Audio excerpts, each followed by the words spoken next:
Pourquoi les enfants de la diaspora sont aussi insolents?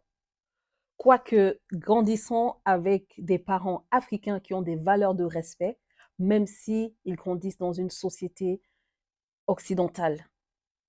La vidéo d'aujourd'hui sera plus un débat qu'un partage de connaissances parce que c'est vraiment une observation, un fait que je vais poser sur la table et chacun est libre de partager son avis dans les commentaires, évidemment dans le respect. Les enfants qui grandissent dans la diaspora sont beaucoup assez insolents vis-à-vis des aînés. Quand je dis des aînés, c'est à la fois leurs parents, mais aussi des aînés qu'ils vont rencontrer dans la société. Heureusement, c'est pas tous, mais c'est un phénomène qu'on retrouve très souvent. Tu arrives dans une maison et tu vois un enfant qui parle à son parent et qui répond à son parent et tu te dis, mince, tu as envie de lui donner une...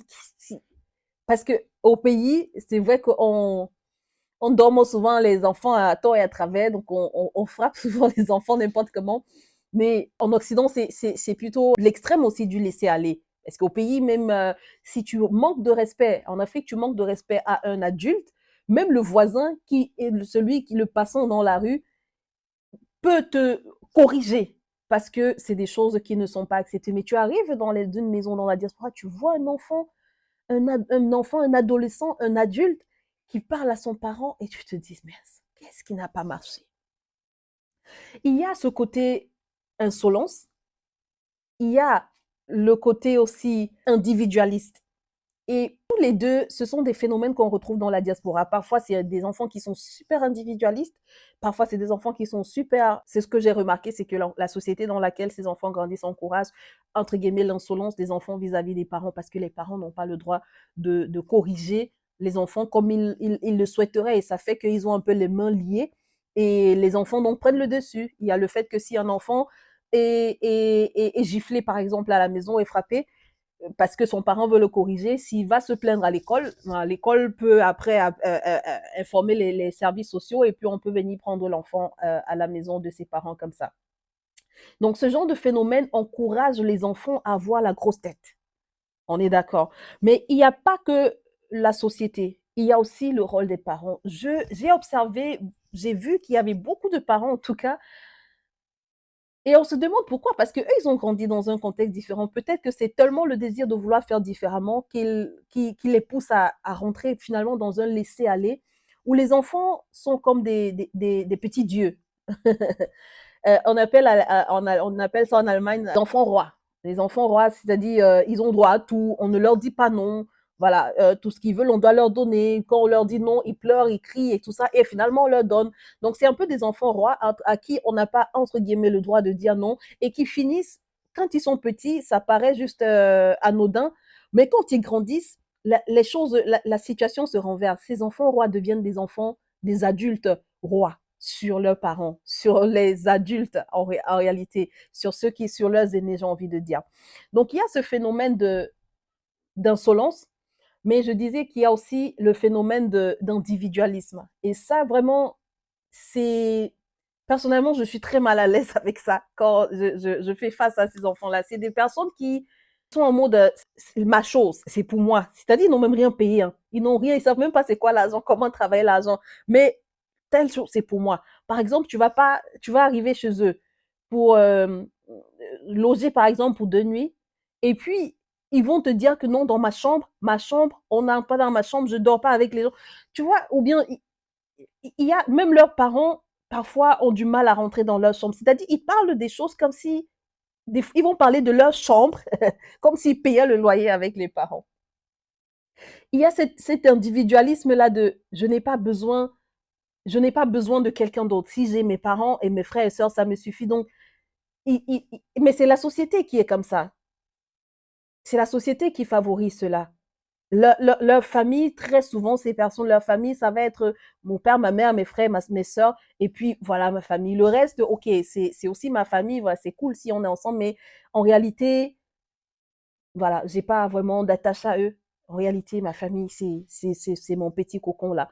Et puis tu vas les entendre parler, ah, dans ma chambre, chez moi, mon ceci. Un langage et une attitude qui est super individualiste. Je ne sais pas ce que vous en pensez, les gars. Dites-moi ce que vous en pensez.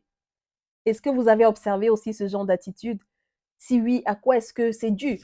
Parce que, je le répète encore, nous sommes dans une société individualiste. La société occidentale est purement individualiste et c'est les conséquences du capitalisme. La société africaine est très socialiste et c'est le sociable, c'est le vivre ensemble. C'est la société occidentale, c'est l'individualisme de chacun pour soi en fait. Chacun sa chose, je n'ai pas besoin de toi, donc voilà, je peux vivre sans toi, je peux me passer de toi, j'ai pas besoin de ton aide, etc. Le capitalisme a causé tout cela. D'un autre côté, ce qui est choquant, donc, je veux dire, le fait qu'ils grandissent dans cette société, on peut dire que c'est normal en fait qu'ils grandissent avec cette attitude-là. Mais ce qui est surprenant, c'est qu'ils grandissent dans les maisons et dans les toits des parents qui, eux, ont grandi en Afrique et qui ont d'autres valeurs.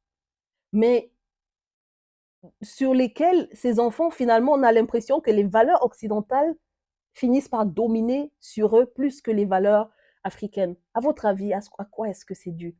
On voit dans la société occidentale les enfants de la diaspora qui, lorsqu'ils quittent le cocon familial, ils peuvent faire 1 an, 2 ans, 3 ans sans... Ils sont dans le même pays, hein, mais ils peuvent faire des années sans aller voir leurs parents. Comment est-ce que vous... Comment est-ce que vous expliquez ça? Parce que dans leur tête même, ils se voient complètement... en tout cas, ils raisonnent complètement comme des Occidentaux, comme des Européens. Mais le fait qu'ils aient grandi dans un toit africain, c'est ça que moi, je comprends pas. Je m'attends pas non plus à ce ils se comportent purement comme des Africains parce qu'ils ont grandi sous un toit de parents africains. Parce que forcément, l'influence de l'extérieur, ça influence qu'on le veut ou non, c'est normal. Mais que le monde, les valeurs qu'ils reçoivent à l'extérieur finissent par dominer sur les valeurs qu'ils peuvent recevoir à la maison, c'est ce qui est pour moi, c'est pour moi ce qui est problématique. Je ne sais pas si c'est le bon mot, mais c'est là où je me pose des questions. Est-ce que les parents font vraiment ce qu'ils doivent faire pour anticiper cela? Est-ce que les parents font tout ce qui est à leur niveau, mais la société occidentale, les valeurs occidentales viennent quand même dominer? Qu'est-ce qu'un parent peut faire? Parce que c'est quand même très...